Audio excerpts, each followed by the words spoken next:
In the 23rd chapter, titled The Believers, from the 12th to the 14th verses, God is said to give a detailed description of how the human being is formed. It begins by saying, "We then placed him as a sperm drop in a place of settlement, firmly fixed. Then we made the drop into a alaqa." We will translate this word very soon. "And then we changed the alaqa into a lump.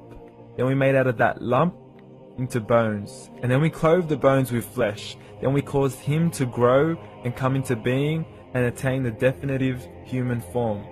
In the 21st century, we can now safely say that this verse is clearly describing the process of human development in correct chronological order. However, what we should be paying attention to in particular is the second stage, referring to the development of the embryo. The specific word used to describe the embryo in this verse is the word alaqa. The word alaqa, when translated into English, can mean three separate things. Firstly, a blood clot, or to be suspended, that is to be hanging or clinging to something, or thirdly and finally, a leech. Now, all three definitions don't come anywhere near what we perceive to be the human embryo. So, why are these words used, and what significance do they share with the human embryo? Can the embryo be described as a blood clot? Well, what do you think? In the 3rd week of embryonic development, a tubular heart joins with the blood vessels to form a primordial cardiovascular system, and by the end of the 3rd week, the blood is circulating and the heart begins to beat on day 21. The first thing that comes to mind in regards to being suspended or hanging is the umbilical cord. But we can't use that example because we are simply referring to step 2, before the baby has even formed. But we now know today that the umbilical cord is formed from the connecting stalk. And the connecting stalk is formed as soon as the embryo is formed. The embryo's connecting stalk has even been described by John Allen and Beverly Kramer as an object to suspend the developing embryo in the extra-embryonic column. So an embryo is suspended and does have a strong resemblance with a blood clot.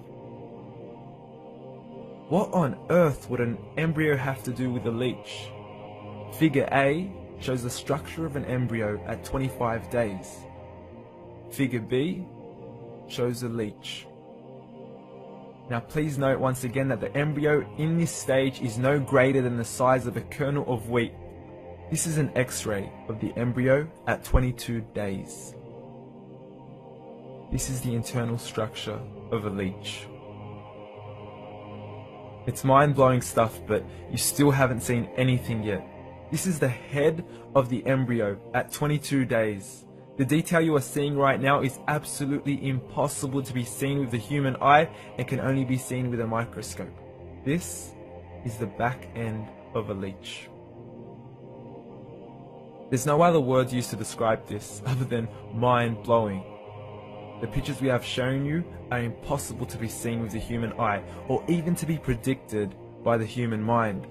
Once again, the verses we have shown you were revealed over 1400 years ago to a man who couldn't read nor write. Are these the words of God?